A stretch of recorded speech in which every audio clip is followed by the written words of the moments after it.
శ్రీవారి బ్రహ్మోత్సవాలకు నగరంలో ఏర్పాట్లు బ్రహ్మాండంగా చేయాలని, పారిశుద్ధ్య పనులు మెరుగ్గా చేపట్టాలని తిరుపతి నగరపాలక సంస్థ కమిషనర్ నారపరెడ్డి మౌర్య అధికారులను ఆదేశించారు. శ్రీవారి బ్రహ్మోత్సవాల నేపథ్యంలో నగరంలో పారిశుద్ధ్యం తదితర అంశాలపై మంగళవారం నగరపాలక సంస్థ టీటీడీ అధికారులతో కమిషనర్ సమీక్షా సమావేశాన్ని నిర్వహించారు.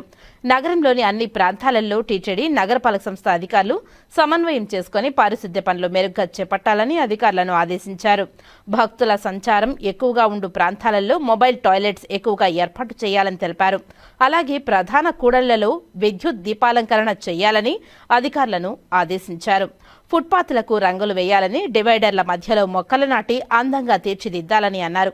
అదనంగా సిబ్బందిని ఏర్పాటు చేసుకుని నగరంలో బ్రహ్మోత్సవాల ఏర్పాట్లు బ్రహ్మాండంగా ఉండేలా అధికారులు సమన్వయం చేసుకుని పనులు పూర్తి చేయాలని తెలిపారు. ఈ సమావేశంలో deputy commissioner Amaraiah, TTD superintendent engineer Chandrasekhar, municipal engineer Gomathi, health officer doctor Yuva Anvesh Reddy, horticulture officer Harikrishna, డీఈలు, శానిటరీ సూపర్వైజర్లు తదితరులు పాల్గొన్నారు.